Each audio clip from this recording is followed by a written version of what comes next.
Reaction of alkyne में next है combustion process. Combustion का मतलब क्या होता है? जलना। ये हाइड्रोकार्बन अल्काइन के मालिक्यूल जब ये जलते हैं तो उससे CO2 के मालिक्यूल, वाटर के मालिक्यूल और साथ हीट पैदा होती है। लेकिन जब इथाइन के मालिक्यूल जलते हैं, इथाइन के मालिक्यूल जब ऑक्सीजन मालिक्यूल के साथ जलते हैं, ऑक्सीजन की क्वांटिटी अगर इधर वाफिर है तो CO2 के मालिक्यूल, वाटर के मालिक्यूल और साथ हीट पैदा होती है। ये जो हीट है इसकी क्वांटिटी ज़्यादा होती है, ये ब्लू फ्लेम के अंदर होते हैं। यहाँ पर जब इथाइन के मालिक्यूल ऑक्सीजन मालिक्यूल के साथ जलते हैं, इससे जो फ्लेम निकलता है रेड नहीं होता बल्कि क्या होता है? ब्लू फ्लेम होता है। ये जो ब्लू फ्लेम है उसके अंदर हीट की क्वांटिटी ज़्यादा होती है। अब ये जो फ्लेम है इसका नेम है ऑक्सीएसिटाइलिन फ्लेम। यहाँ से जो फ्लेम निकलता है उसका नेम क्या है? ऑक्सीएसिटाइलिन फ्लेम। ये ऐसा फ्लेम होता है जिसके अंदर क्वांटिटी ऑफ हीट ज़्यादा होती है, मेटल की वेल्डिंग और कटिंग के अंदर इस्तेमाल होता है। ये जो मेटल को जो है ना बाज़ार में, मार्केट में ये जो वेल्ड कर रहे होते हैं उसमें जो कौन सी गैस इस्तेमाल करते हैं?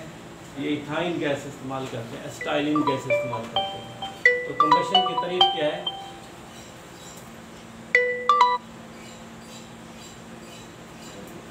कंबशन की तारीफ है burning of alkyne in the presence of excess of oxygen to produce CO2, water and heat is called combustion.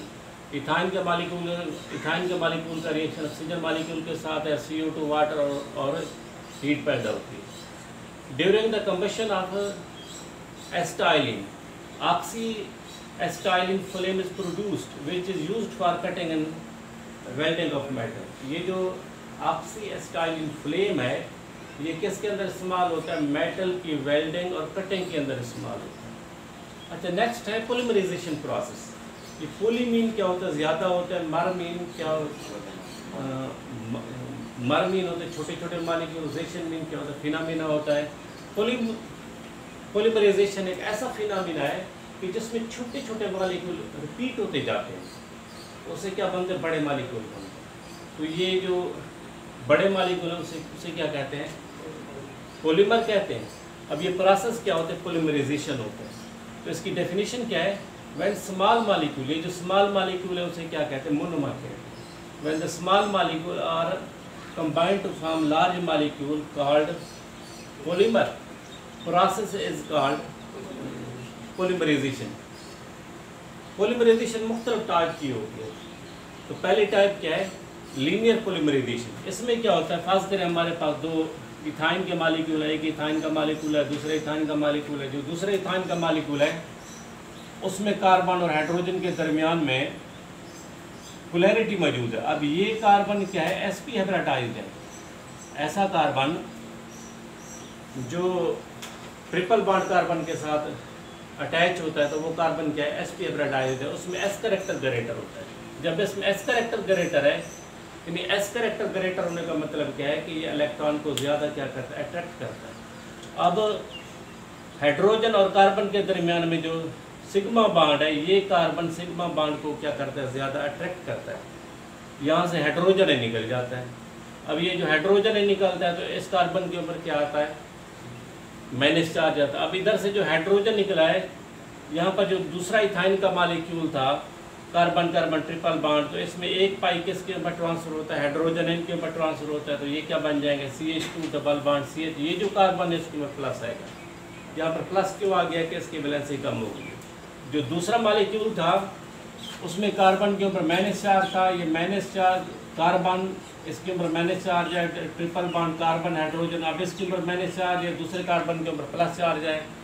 ये न्यूक्लियोफाइल है, ये क्या इलेक्ट्रोफाइल है, इनका आपस में रिएक्शन होगा तो ये क्या बन जाएगा? CH2 double bond CH। इसके दरमियान में कार्बन जिसके ऊपर माइनस चार्ज था, जिसके ऊपर प्लस चार्ज था, उसके दरमियान में सिग्मा बॉन्ड बना है, carbon triple bond carbon hydrogen. अब ये मालिक्यूल क्या है? विनाइल है। ये मालिक्यूल क्या है? एसिटाइलिन मालिक्यूल है। तो ये क्या बन गए?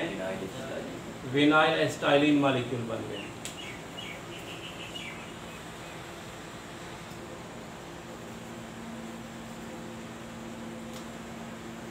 विनाइल एसिटाइलिन का रिएक्शन दोबारा एसिटाइलिन के साथ होता है। कंडीशन क्या है? CuCl2 plus NH4Cl। ये जो दूसरा एसिटाइलिन मालिक्यूल है उसमें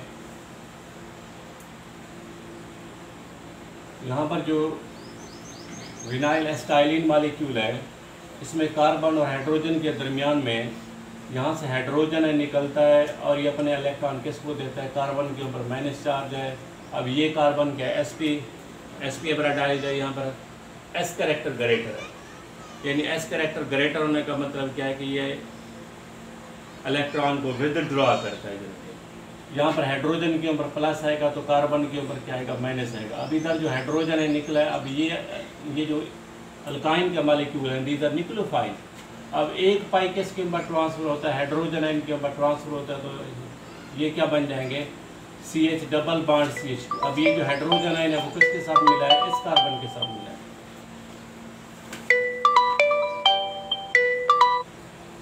अब यहाँ से जो हाइड्रोजन आयन है वो किस कार्बन के साथ मिला है, इस कार्बन के साथ मिला है, तो ये क्या बन गया है, CH डबल बॉन्ड CH2। अब ये कार्बन क्या है, न्यूक्लियोफाइल, इसके ऊपर माइनस चार्ज है, लेकिन ये जो कार्बन है इसके ऊपर क्या है, प्लस चार्ज है।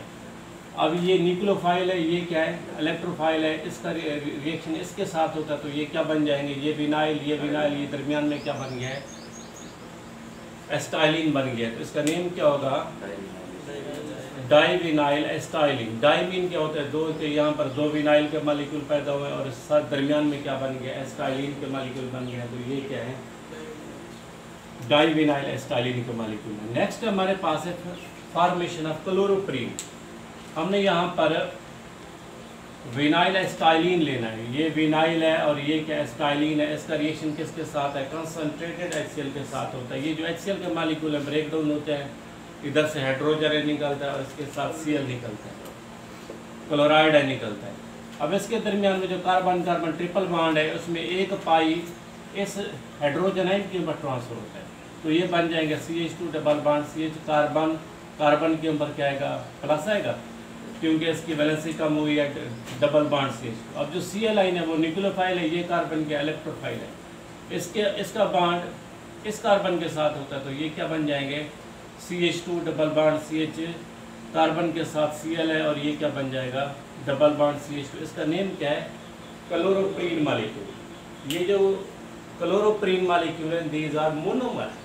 ये क्या मोनोमर है, ये बार बार रिपीट होते जाते हैं, तो क्या बनते हैं, न्यूप्रीन के मॉलिक्यूल बनते हैं। न्यूप्रीन क्या होते हैं, सिंथेटिक रबड़ होते हैं। रबड़ की डिमांड इतनी ज़्यादा बढ़ गई है कि ये जो प्लांट है ना, प्लांट से इसकी जो प्रोडक्शन है वो पूरी नहीं हो रही। इस वजह से साइंटिस्ट ने क्या किया है, ये जो आर्टिफिशियल रबड़ है, ये जो सिंथेटिक रबड़ है, वो किससे बनाते हैं, क्लोरोप्रीन से।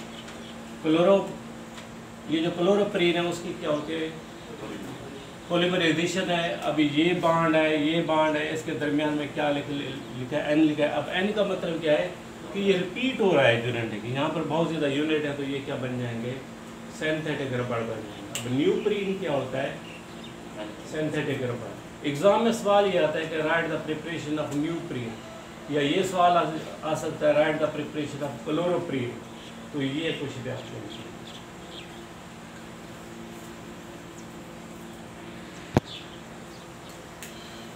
रिएक्शन ऑफ अल्काइन में साइक्लिक पॉलीमराइजेशन है। साइक्लिक में क्या होता है कि 3 इथाइन का मॉलिक्यूल लेते हैं, कंडीशन क्या है, कॉपर ट्यूब है 300 डिग्री सेंटीग्रेड, ये जो कॉपर ट्यूब के अंदर इसको डालते हैं, 300 डिग्री सेंटीग्रेड टेम्परेचर होता है, तो ये क्या बन जाएंगे, बेंजीन के मॉलिक्यूल बनता है। अब रिएक्शन यहाँ पर क्या होगा कि फर्स्ट करें, ये इथाइन का मॉलिक्यूल है, इसमें कार्बन कार्बन ट्रिपल बॉन्ड है, एक पाई इस कार्बन और इस कार्बन के दरमियान में शिफ्ट हुआ है। ये जो दूसरा इथाइन का मॉलिक्यूल है, उसमें जो एक पाई है वो इस कार्बन और इस कार्बन के दरमियान में शिफ्ट हुआ है।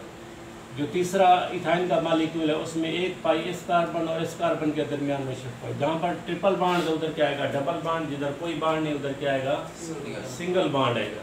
तो ये पहले क्या है, यानी एक यहाँ पर एक इथाइन का मॉलिक्यूल है, ये दूसरा इथाइन का मॉलिक्यूल है, ये क्या है, तीसरा इथाइन का मॉलिक्यूल है। जहाँ पर ट्रिपल बॉन्ड है उधर क्या बने हैं, डबल, जहाँ पर कोई बॉन्ड नहीं था उधर क्या बने हैं, सिंगल बॉन्ड बने हैं। तो ये 3 इथाइन का मॉलिक्यूल आपस में मिलेंगे, तो ये क्या बन जाएगा, बेंजीन का मॉलिक्यूल।